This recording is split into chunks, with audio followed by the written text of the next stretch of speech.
Olá, amigos. Nós queremos agradecer pela sua sintonia ao nosso programa Espiritismo em Palavras Simples e gostaríamos que nos acompanhasse, que hoje nós vamos aqui tratar de um capítulo que nós vamos buscar no Evangelho segundo o Espiritismo, e nesse quadro, que é o Evangelho comentado, nós procuramos sempre trazer em palavras simples para o nosso melhor entendimento. Hoje nós vamos falar a respeito da fé que transporta a montanha. E juntamente com o Daniel, nós vamos procurar deixar bem mais simples para que possamos entender melhor. Nessa parábola, Daniel, a fé que transporta a montanha, normalmente nos leva a uma montanha, um monte de terra, que Jesus realmente queria passar para nós, que perpetuasse nossas almas com essa colocação, Daniel. De fato, a similitude da montanha, o monte de terra, ele também estabelece o seu ensino, né? É lógico que ele não falava da montanha de terra, de pedra, de pedregulho, mas ele falava da potencialidade que a fé traz à criatura, no sentido de retirar, né, da frente os problemas, né? Porque às vezes os problemas se assemelham a uma verdadeira montanha intransponível, né? Então ele associa a essa capacidade que tem o ser humano, né, de buscar recursos interiores para fazer com que essa força seja a suficiente ou a necessária a fim de galgar a montanha, ou seja, transpô-la, fazer com que ela saia do caminho, né? O sentido é sempre figurado, mas tem um sentido muito profundo no entendimento de que a pessoa que tem fé, por menor que ela possa ser, e aí as dimensões dela, cada um é que vai desenvolver na sua intimidade, é capaz de fazer com que o nível de resolução das suas questões seja maior ou menor. Mas é este elemento, é esse ingrediente, essa potencialidade da alma humana que faz com que ela tenha aumentado a sua capacidade, a sua potencialidade de resolver problemas. Se é que, às vezes, é o problema que está diante. Porque a fé ela tem vários ângulos, Valdeci, né? Tem várias possibilidades. Como nesse caso o texto nos remete à fé para transportar ou subir a montanha, né? Nós mais ou menos traçamos essa similitude. E na verdade, essas montanhas que a fé transporta, Daniel, não poderia se dizer que talvez fosse aquilo que, entre aspas, a montanha de pecados ou desequilíbrios que ainda nós temos em nossa alma? Se bem entendido, podemos colocar assim, efetivamente, porque o trabalho de burilamento, de aperfeiçoamento do espírito é um trabalho de longo curso e requer disciplina, aplicação, vontade, e essas questões estão muito próximas, diríamos assim, estão de mãos dadas com a fé.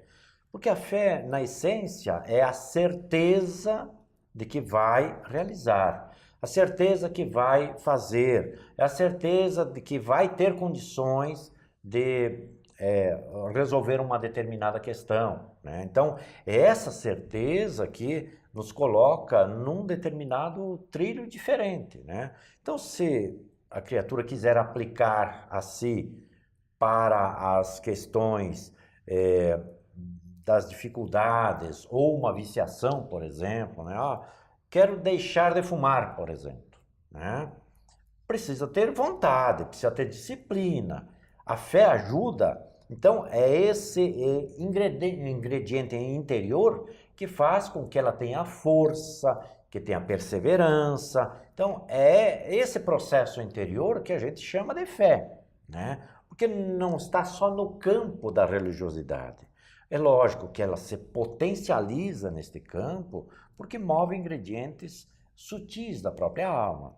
Mas, sob o ponto de vista do ânimo, da certeza, da convicção profunda de que vai realizar, que vai conseguir, é natural que a gente pode colocar dentro dessa possibilidade de vencer as suas limitações, as suas imperfeições, como você disse há pouco, né? Os seus pecados.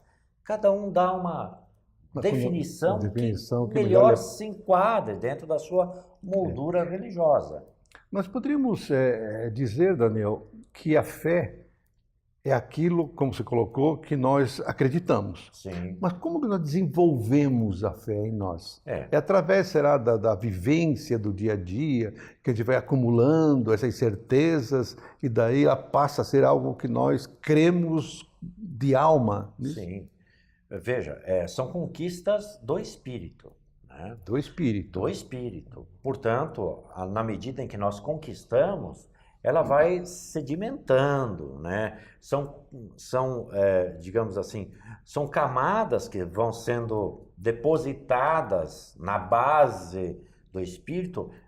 Estamos falando isso didaticamente para nos fazermos entender, né? Então, na medida que o espírito também se conquista, né, ele vai aumentando essas doses, né, esses graus de realizações de fé.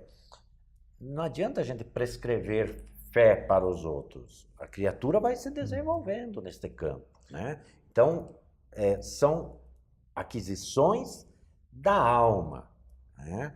Pouco a pouco nós vamos solidificando na medida das nossas experiências, na medida das nossas realizações, né? Então, a criatura que adquire esses estados, a tendência dele é sempre ter a sua fé aumentada. Esse é o princípio. Né? Nós vemos também no Evangelho que a fé, a verdadeira fé, ela é apoiada na inteligência, quer dizer, a verdadeira fé. E aquela fé que nós estamos inseguros ainda, vacilante, ainda é porque nos falta o conhecimento somado à vivência? Como dissemos há pouco, a fé ela é um processo de aquisição, né? Quem tem não perde, né?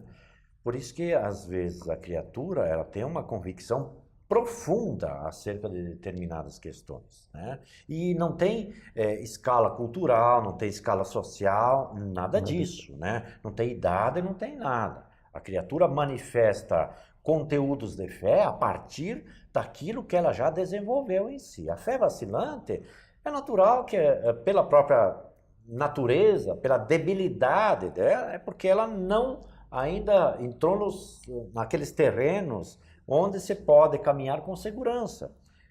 Então, cada um tem uma certeza, e cada um tem níveis de certeza, níveis de fé, né?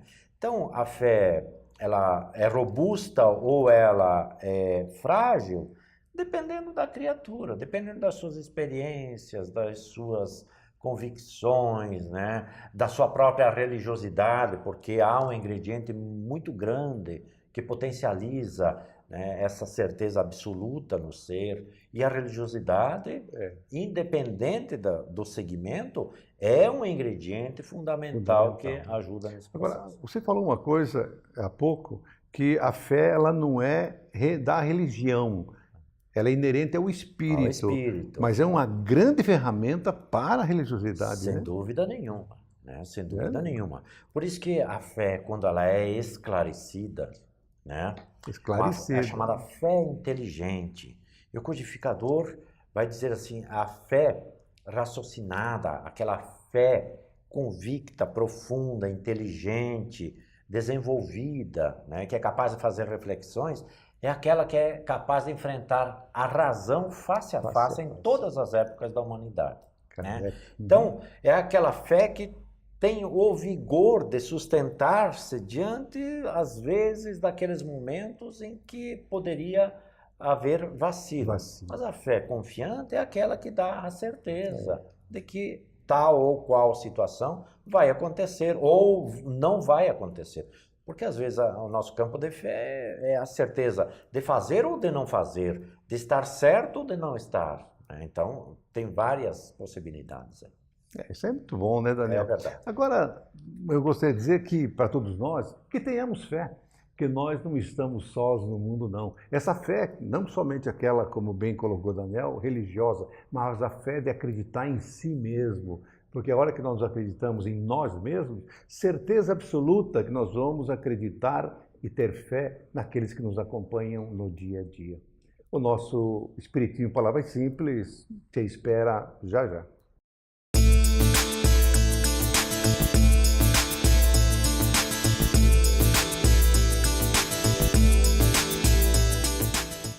Amigo telespectador, no programa anterior deste quadro, no entorno da mediunidade, comentei sobre as comunicações mediúnicas e anímicas e como lidar com o assunto. Embora haja manifestações da própria alma do médium, não há como negar fatos contundentes de comunicação dos espíritos. No livro Desolar os Caminhos da Mediunidade, há um capítulo sobre o extraordinário médium sueco e clarividente Emanuel Swedenborg. Em resposta aos críticos, ele escreveu o seguinte, que eu vou ler com cuidado. Estou bem cônscio de que inúmeras pessoas insistirão que é impossível alguém conversar com os espíritos e anjos durante seu tempo de vida no corpo. Várias dirão que esse intercâmbio certamente é mera fantasia. Muitas que inventei tais relações a fim de angariar créditos, outras ainda farão objeções de natureza diferente. Entretanto, nenhuma delas me preocupa, diz ele, uma vez que vi, ouvi e senti. Então, está aqui a colocação desse indivíduo fantástico. Embora nós saibamos que haja mistificações, fraudes e manifestações anímicas, a comunicação com os espíritos através dos médiuns é uma realidade que está retratada em todos os tempos, até na Bíblia. Agora vem uma questão com que muitos duvidam do porquê os espíritos não se comunicam. A questão é a seguinte, se os espíritos de fato podem se comunicar conosco, por que é que muitos buscam insistentemente o contato com entes que partiram e não conseguem? Já pensou sobre isso? Ora, se eles se podem comunicar, eram tão queridos, eram tão próximos, o que impede eles de se comunicarem conosco? E essa então coloca a descrença de muita gente. Duvidam porque tentaram e não conseguiram, ou foram enganados, foram ludibriados. Então, todo o processo de comunicação ele implica em 3 requisitos básicos. Vamos ver aqui. Primeiro, sintonia vibratória e linguagem de comunicação. Segundo, interesse da entidade em se comunicar. Terceiro, condições da entidade para se comunicar. Repetindo, sintonia vibratória e linguagem de comunicação fechados. Interesse do indivíduo se comunicar e condições desse indivíduo para se comunicar, não basta só interesse. Então vamos ver tópico por tópico aqui. Sintonia e linguagem de comunicação. Todo processo de comunicação simples ou complexo exige protocolos, né? Para que o transmissor seja sintonizado pelo receptor e que a linguagem de comunicação do transmissor seja passível de decodificação pelo receptor. Por exemplo, queremos ouvir uma determinada estação de rádio. Então, o que nós precisamos? De um receptor de rádio. Mas não basta um receptor de rádio. É preciso saber qual é a modalidade de transmissão radiofônica. Se é em frequência modulada ou amplitude modulada e qual a faixa de frequência. Não basta dizer que é de FM. Precisa saber em que frequência ele está sintonizando. Se o receptor conseguir sintonizar, é preciso verificar se a comunicação está em volume de audiência mínima e se a linguagem falada é do conhecimento e domínio do ouvinte. É outra questão. O transmissor também precisa ter potência necessária para que o seu sinal seja sintonizado em determinado local. Está autorizado pela agência reguladora a fazer as transmissões. Ou seja, por exemplo, nós estamos aqui em Curitiba, né? Existem algumas estações em FM em Curitiba, aliás, várias, e nos deslocamos ao litoral, a 100 quilômetros daqui, 100 e poucos, e queremos sintonizar, nós vamos verificar que algumas dessas nós não conseguimos por melhor receptor que tenhamos. A estação não tem a potência suficiente para nos alcançar lá, né? Então, qualquer um também pode, essa é interessante a colocação, qualquer um pode pegar um bom rádio em amplitude modulada em AM com ondas curtas e com uma boa antena sintonizar, principalmente à noite, estações dos 4 continentes. Vai ouvir transmissões em inglês, em espanhol, árabe, chinês, japonês e coisa que valha, né? Mas se ele só entende português, apenas ouvirá melodias e sons humanos. E entre esses sons, algumas palavras que soam familiar, mas ele não vai entender bolufas, né? Vai entender nada. Então veja, ele sintonizou, pegou, mas não entendeu. Então veja que esse protocolo de comunicação, ele tem que fechar, né? Na mediunidade é preciso que a comunicação cumpra todos os protocolos. Ou seja, que o receptor, o médium, tenha a capacidade de sintonizar a frequência da entidade.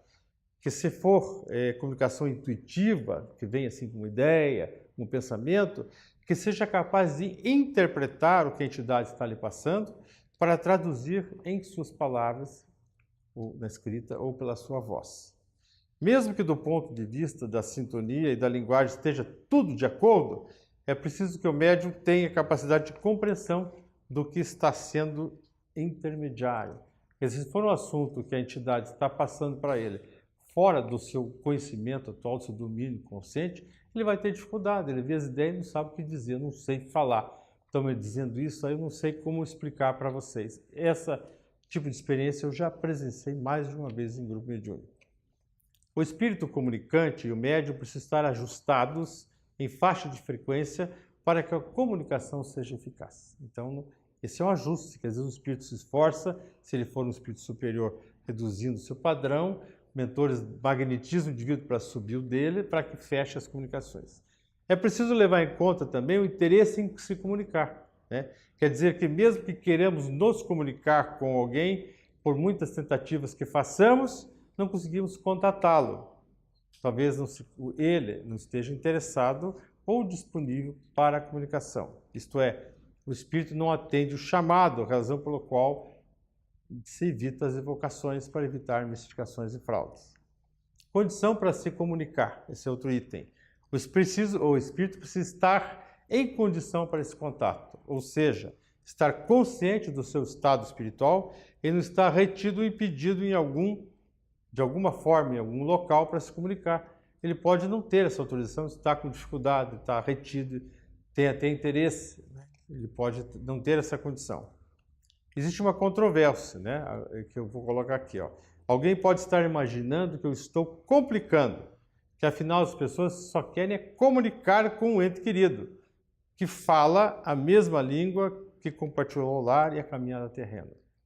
Então eu vou lembrar aqui, o grande discípulo de Allan Kardec no campo da filosofia espírita, o francês Léon Denis, que escreveu vários livros, né, diz em um dos seus livros, está lá no Invisível, a sua obra, que durante 15 anos, insistentemente, ele tentou comunicar-se com seu pai. E nada conseguia, médium nenhum sintonizava e nada, mas ele fazia, naquela época se fazia muita evocação, né? E aí um dia ele foi chama de Converscott, numa festa lá, estava no hall de entrada, esbarra com uma médium que de pronto, de forma espontânea, entra em transe e manifesta uma entidade que se identifica ali para Leon como quem foi o seu pai na Terra. E pelas informações e pelo todo o conteúdo que o Léon Denis pôde perceber, ele chegou à conclusão que era seu pai. Então, vejam que embora haja comunicação, nós temos que levar em consideração esses fatores. Não é simplesmente pega um telefone, disca, né? Diretamente o indivíduo atende do outro lado e você fala na mesma língua. Bom, pega um telefone, diz que lá para um número da China ou do Japão, se você não sabe falar chinês nem japonês, alguém vai falar, você não vai saber nem o que ele disse, se ele saudou, se ele deu um alô, sei lá o que for, né? Então é preciso esse conjunto de relacionamento, de frequência, de vibração, mas que a comunicação mediúnica existe, ela existe, né? Apesar de muitos que não acreditam nesse caso. Por hoje nós ficamos por aqui. Eu recomendo que você sempre fique ligado todas as semanas neste programa, que é um programa muito saudável, uma escolha favorável ao teu crescimento espiritual. Tchau.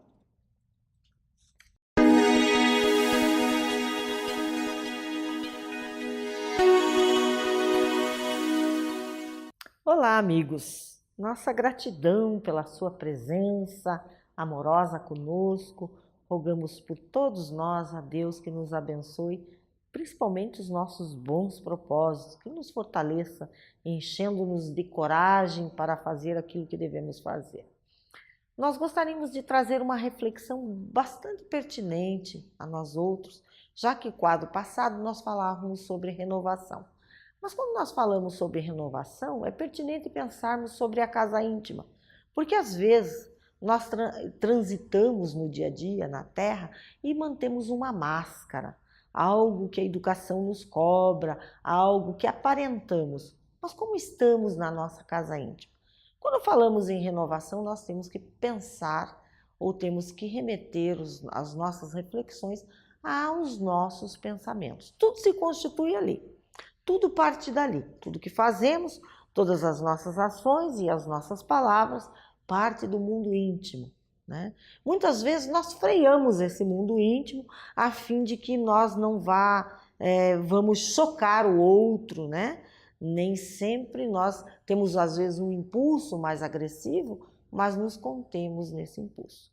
Mas é importante nós sabermos que Jesus falava sobre pecados pelo pensamento. Isso está lá nos primórdios, quando começou, quando se deu um código de ética para o povo conviver, quando perguntaram a Jesus sobre o vício de desejar as coisas do outro, a mulher do próximo e tudo mais. E Jesus ali zerou que, na verdade, em verdade vos digo, se pensaste, já fizeste. Mas no sentido da palavra, quando ele falou adultério, por exemplo, adulterar, ou pecado na acepção da palavra, ele não colocou exatamente como a palavra tem o sentido de querer nos dizer do adultério, mas sim no sentido muito amplo, no sentido geral da questão, no sentido do pensamento e do mal em si que existe dentro de nós. Nós podemos, inúmeras vezes, adulterar, por exemplo, o pensamento do outro, a bondade do outro. Nós podemos adulterar o âmbito, né? A aura do outro, assim como alguns entendem, o estado moral do outro, o estado de sentimento e de equilíbrio do outro, até mesmo porque pensamos mal com referência ao outro. E o outro não precisa receber as nossas palavras diretamente para a sua atitude de que estamos pensando mal. É perceptível, desde que o descontentamento, desde que aquilo que nos une está em desacordo com a harmonia, com a fraternidade, com o amor. Então nós percebemos isso. Haja visto que às vezes nós chegamos em algum lugar e nos sentimos muito bem, né? Saímos até falando ou próximo das pessoas e gostamos de estar próximo de certas pessoas que nos fazem muito bem. O que ela está representando? Essa pessoa, ela constitui na sua intimidade um equilíbrio já um pouco melhorado, um pensamento positivo, né? É uma pessoa dada à bondade, à amorosidade, uma pessoa que se importa com o outro, uma pessoa amorosa. Então nós percebemos, mas nós percebemos não só na sua, digamos assim, na sua polidez, aonde ela transita conosco na Terra, aonde ela está. Porque nós percebemos, às vezes ela não precisa nem nos falar muito, que mesmo assim nós nos sentimos muito bem pertinho dela. Então nós estamos falando da casa íntima, do pensamento que se constitui. Porque a doutrina espírita é muito clara em nos explicar, em nos dizer muitas questões que nós transitamos na Terra, de que, por exemplo, nossos corpos físicos, nós somos, né, uma matéria, né, condensada, um efeito vibracional, uma matéria condensada. O que é o nosso pensamento? O nosso pensamento se alarga ao meio espiritual, ao meio universal ou ao fluido cósmico universal, como nós espíritas chamamos, ao meio universal, e tem o poder de atração, de repelir e de atrair. Se penso bem, atraio bons pensamentos, boas entidades, alegria de viver. Se penso mal, eu sou como um foco de alguma coisa que não anda muito bem. Eu atraio pertinentes à forma que eu penso. Então, renovar-se é renovar os seus próprios pensamentos. É preocupar-se como está a nossa casa íntima. Não basta apenas exteriorizarmos uma aparência.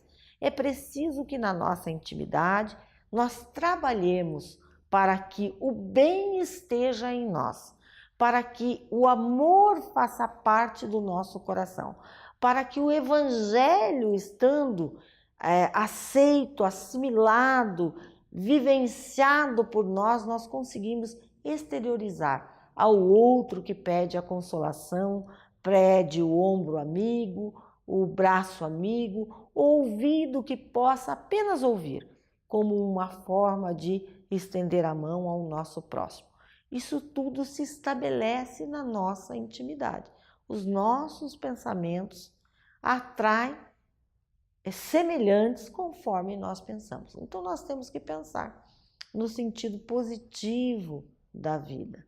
Nós temos que verificar e observar e corrigir a nossa casa íntima. Façamos a nossa prece, pensemos no amor, no bem que a vida pode nos oferecer, no bem em sentido ao outro, porque nós estamos construindo o nosso futuro. Muitas pessoas nos perguntam, mas o que será que eu fui? O que será que eu vou ser então, se eu entendo a reencarnação? Bem, o que eu fui, eu posso muito bem verificar pelo que eu hoje tenho de experiência, pelo que eu vivo, pelas minhas dificuldades, pelas minhas facilidades, pelo processo que apresenta dentro da minha intimidade, é exatamente de conformidade com aquilo que vai surgindo, com a nossa história, né? Aquilo que somos na essência. Se eu quero pensar o que vou ser no futuro, então nós temos que ver o que estamos fazendo agora. Se eu estou fazendo bem, se eu promovo bem, se eu consigo trabalhar esse bem na minha intimidade, se eu consigo entender porque Jesus me disse assim, ore pelo seu inimigo. Se eu consigo entender porque Jesus me convidou ao perdão, à reconciliação, então eu vou começar a trabalhar isso na minha intimidade, na casa íntima, a fim de que eu seja melhor. Então tudo parte do nosso pensamento. O nosso pensamento diz quem somos. Então, observemos aquilo que está transitando na nossa mente, em nosso coração, porque nós conseguimos expressar o nosso tesouro, é aquilo que está no nosso coração. E somos impulsionados pela essa vontade de sentimento amoroso, vamos colocar aqui, que estabelece na nossa casa mental o melhor que temos, o melhor que somos, que é o ser divino que existe em nós. Continue conosco, assistindo Espiritismo em Palavras Simples. Muito obrigado pela sua presença, que Deus nos abençoe.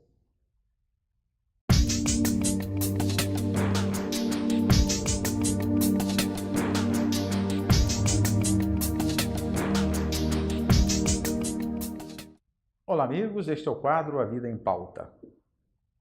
Você é daquelas pessoas que costuma tirar conclusões daquilo que você vê e observa? Eu digo aqui conclusões apressadas, que é muito habitual fazermos isso. Olhamos algumas coisas e já tiramos conclusões, já julgamos, já fazemos juízo de valor e assim por diante. Principalmente das pessoas e de seus comportamentos. Como é que você se comporta?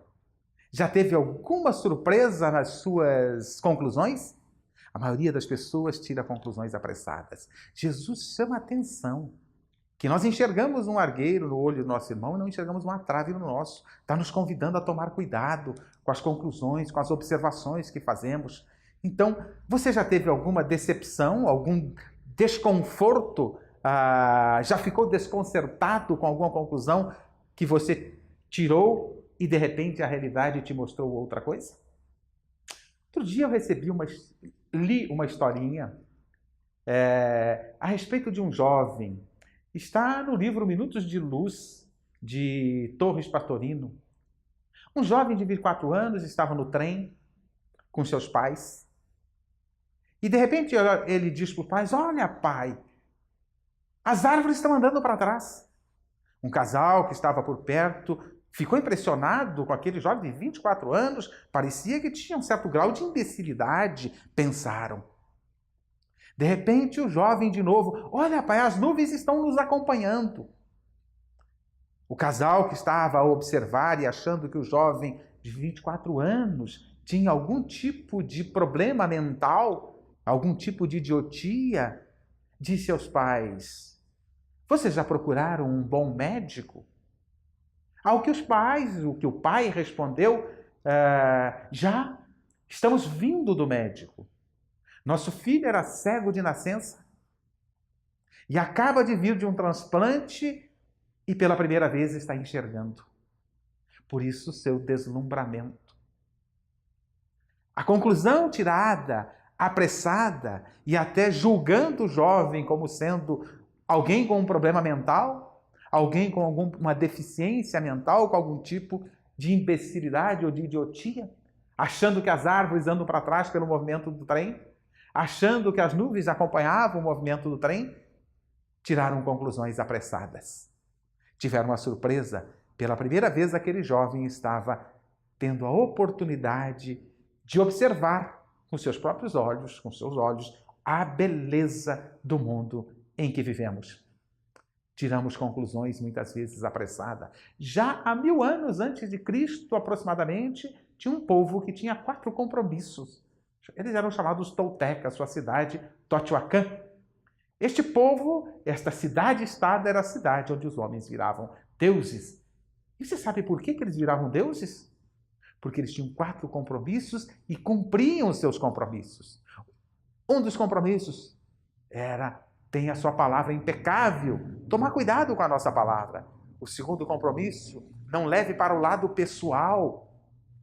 Muitas vezes nós levamos as coisas, aquilo que as pessoas dizem, para o lado pessoal e arrumamos confusões, e às vezes as confusões sem necessidade nenhuma. É claro que, como estou falando isso para enfatizar, porque em momento nenhum confusões têm necessidade. Mas, às vezes a gente acha que tem. Dê o melhor de si quando vamos fazer algumas coisas, dar o melhor de nós. Mas, de acordo com o que estamos falando hoje, outro compromisso dos toltecas: não tire conclusões. É o cuidado que devemos ter, porque quando a gente tira conclusões, faz julgamento, faz juízo de valores, condena muitas vezes, sem saber do que está se tratando e o que está por trás da vida das pessoas. Se elas chegaram a um certo patamar, dá a impressão que conquistaram pouco. Mas se a gente analisar o ponto de partida, conhecendo as suas histórias, vamos perceber que elas conquistaram muito. O exemplo é este jovem que estava impressionado com o movimento das coisas, mas, na verdade, pela física, sabemos que o movimento era do trem, mas ele estava impressionado porque, pela primeira vez, tinha a oportunidade de enxergar.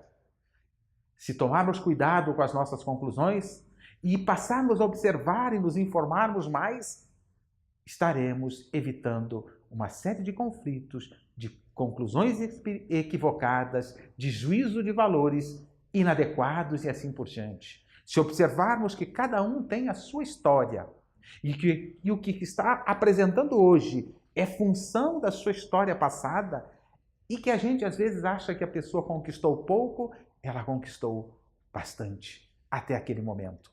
Todos nós, como diz Herculano Pires em Introdução ao Livro dos Espíritos, que vivemos a síntese do nosso passado. Mas essa síntese é a base para construirmos o nosso futuro. Se observarmos mais, se convivermos mais com as pessoas, se aprendermos mais sobre suas histórias de vida, sobre suas origens, como elas chegaram até ali, nós vamos nos surpreender e perceber o quanto as pessoas andaram na direção do progresso. Vamos compreender também as suas limitações, as suas dificuldades, porque ninguém conquista tudo a um só tempo, a um só passo. Há todo um processo para caminharmos na direção do progresso. Portanto, se tomarmos cuidados com as nossas observações, com as nossas conclusões, e o que é pior, já sintetizaram os toltecas, às vezes a gente tira conclusões e às vezes já leva para o lado pessoal.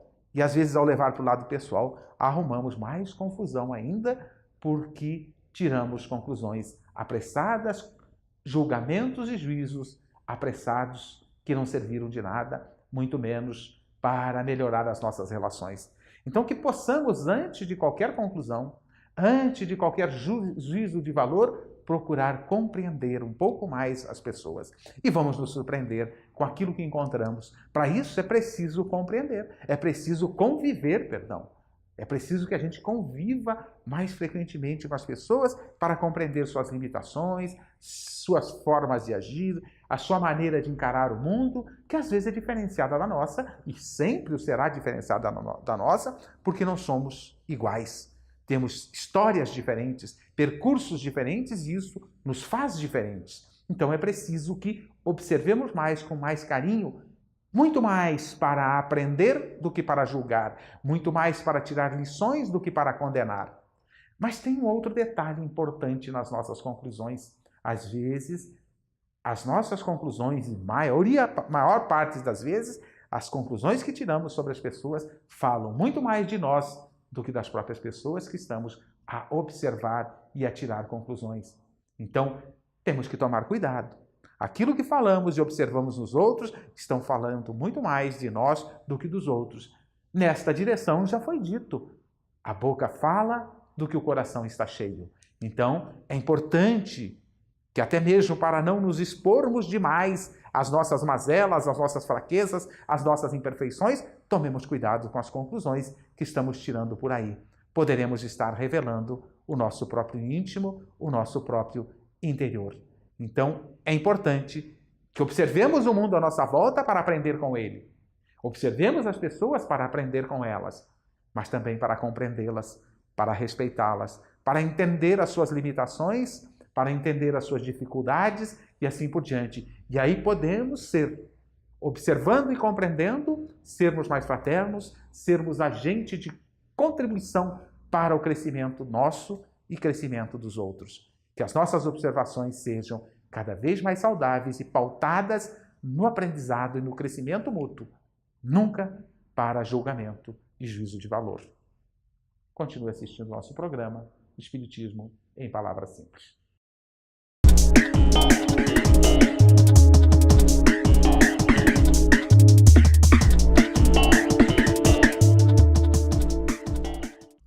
Olá, bem-vindo ao quadro Espírito Jovem. Os amigos sabem que durante boa parte da nossa história, da história da sociedade, os ensinamentos, ou a própria educação formal, ela era de muito difícil acesso. Somente aqueles que tinham proximidade com o poder, com o rei, com o reino, ou com os eclesiásticos, com o poder da própria igreja, que tinham acesso à educação mais refinada. Dali para baixo, todo o baixo clero não tinha acesso a praticamente nenhuma informação. E o interessante é observar que mesmo nesse acesso difícil, as informações não eram traduzidas, não eram populares ou popularizadas, divulgadas. A palavra divulgação, que é do vulgo, latim, quer dizer povo. Divulgar é tornar uma ideia popular. Comunicar uma ideia é tornar uma ideia comum, a mim e a você. Isso é comunicar. Por isso, nosso grande modelo e guia da educação é Jesus. Porque as suas parábolas comunicavam. Quando ele concentrava aquelas pessoas simples, algumas rudes, para ouvi-lo, ele dava exemplo do dia a dia daquelas pessoas. Então as parábolas são histórias maravilhosas, que têm relação direta com o que as pessoas ouviam, elas faziam no dia a dia.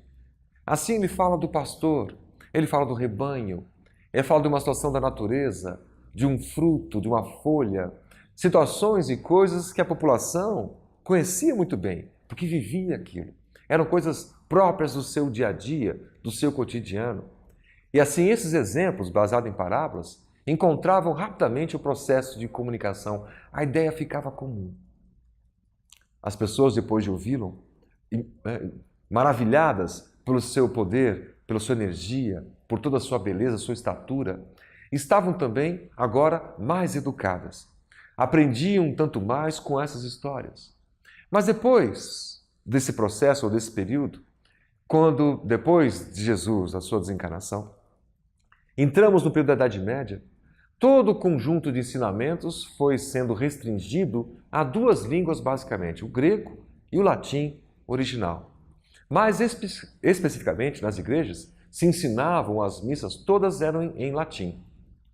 Embora o povo fosse às igrejas, já na Idade Média toda, eles não entendiam uma palavra que estava sendo ali dita. Eles replicavam, eles acabavam copiando o que estava sendo dito, mas não entendiam. Aquilo não era feito ou causado, produzido para eles. Levou muito tempo, muitos séculos, até que uma ideia ou outra na Inglaterra com John Wycliffe e na República, onde hoje é a República Tcheca, na cidade de Praga, aquela região que naquela época chamava-se Boemia, um jovem chamado Jan Hus queria traduzir as missas, os dizeres, as Bíblias, o Velho Testamento, o Novo Testamento especificamente, as mensagens de Jesus, traduzir para a linguagem da população, a língua deles, a língua pátria deles, a fim de que eles pudessem aprender a ler aqueles assuntos. E isso era objeto proibido. Tornar aquele conhecimento todo popular era proibido pelo poder. Jan Hus lutou a vida toda por essa educação livre e popular, traduzindo textos das escrituras sagradas do latim para a língua do povo, a sua própria língua, a linguagem. Foi condenado pela igreja em função disso e morre mártir defendendo a ideia de que educar é tornar uma ideia comum a mim e a você, a todos nós. Jan Hus, nós sabemos, é uma das reencarnações de Allan Kardec ou do professor Hippolyte Léon Denisard Rivail. Disseram a ele que ele já havia sido sacerdote druida com o nome Allan Kardec e ele usou esse pseudônimo para assinar a codificação espírita. Mas depois foi informado, isso é do meio espírita, que essa reencarnação como Jan Hus é também a desse jovem educador. E a sua missão como Allan Kardec, já na codificação espírita, foi traduzir, tornar comum uma ideia que já foi lançada há 2000 anos, mas foi há 2000 anos esquecida, distorcida, retrabalhada. Assim, o Consolador prometido por Jesus se configura na doutrina espírita, na medida que ela traduz para a linguagem nossa do dia a dia e avança dizeres e conhecimentos que nosso Mestre Jesus deixou no plano das sementes lançadas há 2000 anos. Assim, a compreensão da inteligência suprema, causa de todas as coisas, esse pensamento universal que nós chamamos de Deus. A compreensão de que nós somos espíritos criados por essa energia, por essa inteligência suprema, simples e ignorantes, a fim de avançar e chegar à perfeição, mediante inúmeras existências. No contato com a matéria é que nós damos inteligência à matéria e nós damos inteligência e experiência ao espírito, e assim avançamos. Um outro princípio, nós entendemos que é possível que esses espíritos que não estão encarnados possam nos influenciar nos nossos pensamentos, possam se comunicar conosco através da mediunidade, e todos somos médiuns. Cada um de nós tem níveis ou tipos mais específicos ou menos específicos, mas todos somos sensíveis a essa luz espiritual. Todos somos influenciáveis e influenciados dia a dia, de ordinário, muito mais do que nós imaginamos, como está exarado em O Livro dos Espíritos. E um quinto princípio, tornando comum essa ideia para Allan Kardec da doutrina espírita, a de que os mundos são habitados, a pluralidade dos mundos habitados. O nosso planeta, por mais maravilhoso que seja o mundo, do grego mundus, que quer dizer belo, ele não é o único a recolher ou acolher nele pessoas, espíritos, almas, inteligências. É um dos planetas dos inúmeros, incontáveis e quase infinitos que são moradas que recebem esses espíritos nos seus mais variados graus de inteligência e de moralidade. O nosso planeta Terra é considerado um mundo de provas e expiações. Assim, pois, na escala dos mundos, evolutivo dos mundos, dos 5 tipos classificados por Kardec, nós estamos no segundo tipo. Somos um mundo de provas e expiações. Neste planeta, nós sentimos o peso da matéria, sentimos a fome, o frio, sentimos a sede, sentimos a dor, sentimos as variações dos comportamentos dos demais seres humanos que nos afetam, que nos afligem, que nos violentam, que nos brutalizam. Estamos num mundo que é uma escola, e uma escola preparatória de almas, e muitas delas estão aqui porque reprovaram de série inúmeras outras vezes. Estamos fazendo de novo uma série de lições a fim de avançarmos. Mas o mais lindo disso tudo é saber que esse nosso planeta está passando por um período de transição. E nós seremos alçados ao mundo de regeneração, que seria um terceiro tipo, um terceiro nível, acima do nível de provas e expiações. Até chegar, quiçá um dia, a ser um mundo feliz ou ditoso, um mundo perfeito, onde habitam espíritos ditosos, felizes e espíritos perfeitos. Esse conhecimento vulgar, no sentido de popular, todas as pessoas podem ter acesso. A codificação kardeciana, a codificação espírita, ela é uma teia de luz, acessível a qualquer pessoa, cuja reflexão pode ser feita sem grandes sombras, sem grandes voos no campo da semântica, da literatura. São acessíveis às pessoas mais simples e às mais intelectuais. O conhecimento espírita está aí para todos, para que essa educação integral do ser possa moldar os caracteres, possa modificar o panorama humano, possa melhorar a nossa condição humana na medida em que melhora as relações que nós temos uns com os outros. Quando nós entendemos que somos espíritos imortais, que estamos nesse planeta para evoluir, nós deixamos a nossa marca, a nossa biografia, que é amar, ou deve ser, amar e amar sempre, amar incondicionalmente.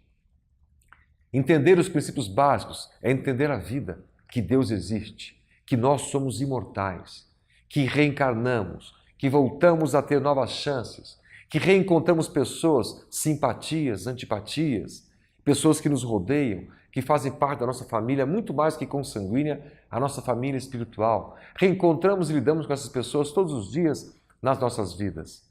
Vamos prestar atenção a essa educação maravilhosa que nós temos acesso, a informação espírita de que o mundo segue adiante e irá evoluir na medida que nós, cada um de nós, conseguimos também empreender essa evolução em nós mesmos, domando nossas más inclinações, fazendo esforços para transformarmos a nossa inteligência, nosso conhecimento e nossa capacidade de amar.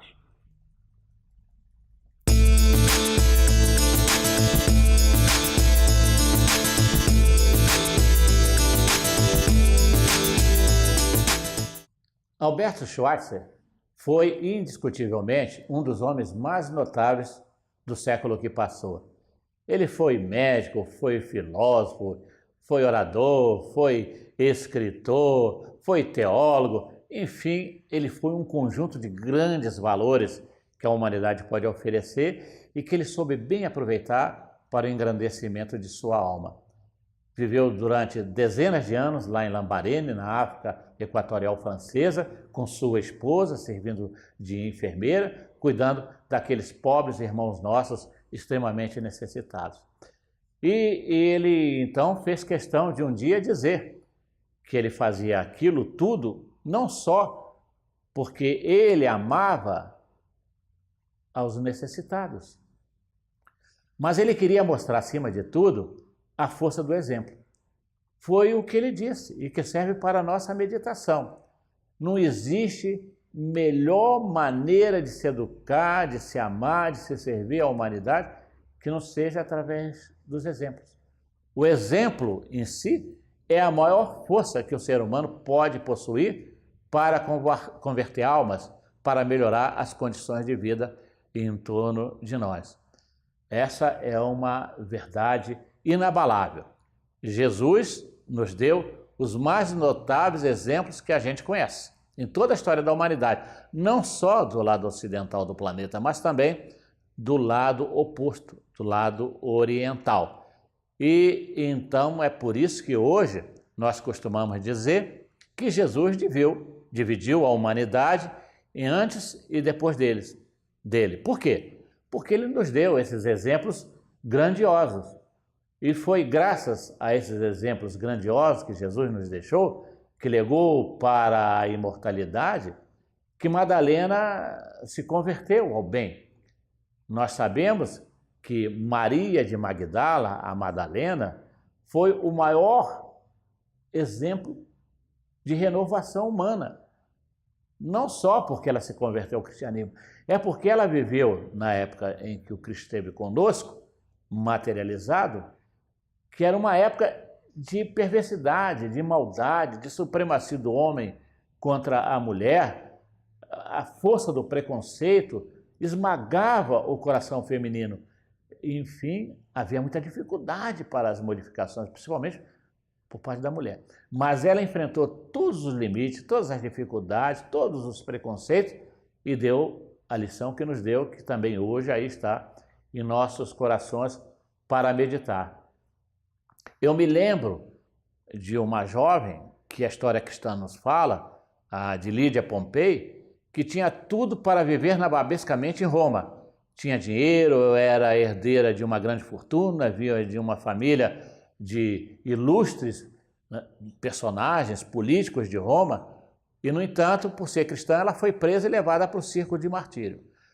Nero, quando a viu de longe e notou a beleza, a formosura daquela moçolha de apenas 17 anos, pediu a um escravo que fosse a ela lhe oferecer a fartura do seu palácio, todas as pompas do seu governo, para que ela cedesse aos seus instintos grosseiros animalizados.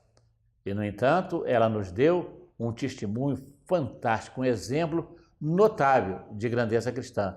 Ela virou-se respeitosamente para o escravo e disse: volte para o seu chefe, volte para o seu imperador e diga a ele que eu prefiro morrer por amor ao Cristo a ter que ser uma leviana, uma prostituta de seus interesses rasteiros. Vejam que exemplo extraordinário. E nós vemos muitos outros exemplos de conversão na história da humanidade, na história de todos os povos, e em particular do nosso próprio Brasil, não necessariamente no campo religioso, que foi o caso, por exemplo, do Dr. Bento Cruz, que no início do século morava lá em São Luís do Paraitinga, no interior de São Paulo, e encontrou de surpresa o filho fumando. E ele sacudiu o filho, desejou dar-lhe umas bordoadas, mas como médico, o Dr. Bento Cruz achou melhor, achou mais razoável conversar. E pediu a ele que não fumasse mais. Mas o jovem, então, retrucou respeitosamente, dizendo: pai, eu fumo porque o senhor fuma, e o senhor é médico. Se o senhor fuma, é porque deve ser muito bom. Se fizesse mal para a saúde, como médico, o senhor deveria saber. E ele, então, caiu do céu das suas mentiras e disse: verdadeiramente, você tem razão. Eu sou médico, sei que faz mal para a saúde, você não deve fumar e eu vou lhe propor. Você não põe mais cigarro na boca e eu também deixo de fumar. E aquele jovem concordou, muito feliz, dizendo: sim, pai, então o senhor deixa de fumar, porque eu também não vou fumar. Graças a esse compromisso, cumprido com toda a fidelidade, nós tivemos o ganho do maior sanitarista do nosso país em todos os tempos, que foi Oswaldo Cruz, filho do Dr. Bento Cruz. E ele se transformou num sanitarista tão notável que ele, inclusive, durante um período, estudou no Instituto Pasteur em Paris, e quando no Brasil as diversas formas de doença graçavam e que os governantes pediram a Emile Hux, o eminente cientista do Instituto Pasteur, que mandasse médicos, cientistas para pesquisar os males que acometiam o Brasil, o que o Dr. Emile Hux respondeu? Para que eu vou enfiar franceses para vocês a fim de debelar a doença, quando vocês têm aí um dos mais notáveis cientistas que foi e que era Oswaldo Cruz. Vejam, que coisa extraordinária. Nós tivemos no Brasil exemplos maravilhosos do campo religioso. E eu cito o Espiritismo porque o Espiritismo me dá condições de dizer aquilo que eu tenho certeza que é verdadeiro. Poderia citar outras expressões do movimento protestante, evangélico, do movimento católico, como a nossa irmã Dulce, como a grandiosa Teresa de Calcutá, mas eu me restringo a citar personalidades extraordinárias como, por exemplo, o médico dos pobres, o Dr. Bezerra de Menezes, que foi político vitorioso, que tudo poderia ter conseguido, inclusive às custas da corrupção, que sempre graçou no meio político. Mas quando ele percebeu que não era o seu ambiente, exatamente por causa dos erros que se cometiam, o que ele fez? Ele abandonou a política para dedicar-se ao amor do próximo, para doar de si em favor dos necessitados. E foi lá para São Cristóvão, no interior do Rio, onde está hoje o estádio do Maracanã, e ali ele clinicou durante grande tempo na farmácia Cordeiro. Não recebia absolutamente nada. Quem quisesse doar alguma coisa, que eu fizesse, mas ele não recebia absolutamente nada. E como nós sabemos, e a sua história conta, mesmo depois de ter ocupado grandes cargos, ele morreu quase que à minga. Ele morreu na penúria. Os remédios só eram comprados graças às moedas que os seus amigos deixavam debaixo do travesseiro. Veja que exemplo notável que o Dr. Bezerra de Menezes nos deu. Poderíamos também aqui citar, ainda que rapidamente, o exemplo notável de Chico Xavier, que foi, inclusive, para mim, pessoalmente, o mais notável de todos os exemplos que os espíritas poderiam ter desde que o espiritismo chegou, desde que a doutrina espírita aportou em nosso país. Chico Xavier militou durante mais de 70 anos, depois de cumprir com suas obrigações profissionais no Ministério da Agricultura, psicografou mais de 400 livros. De acordo com a Federação Espírita Brasileira, se ele fosse requerer os direitos autorais, ele receberia mais de 200 milhões de reais. No entanto, ficou na sua casinha pobre, modesta, lá de Uberaba, distribuiu tudo o que recebeu para as instituições de caridade, devolveu os 200 milhões para a obra da assistência social em todo o país, dando-nos esse exemplo grandioso que deve marcar nossas almas, e tenho a certeza que vai marcar por um longo período. Como a gente vê, como bem nos pediu Cristo, só os bons exemplos mudarão o mundo. A hipocrisia, a ambição, a mentira e todos esses maus sentimentos vão ter que desaparecer com a renovação da humanidade.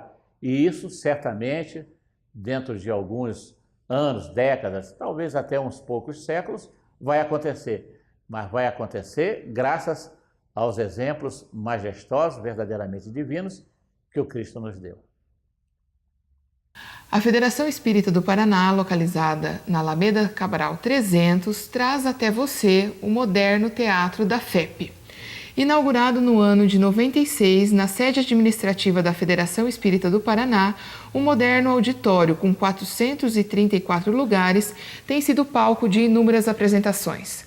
É adequado para espetáculos de dança, música, teatro e formaturas.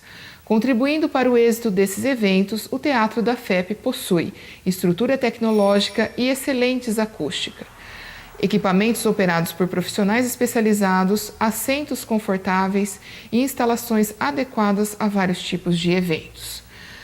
Caso tenha interesse, você pode ligar para a Federação Espírita do Paraná no telefone 41 32 23 6174.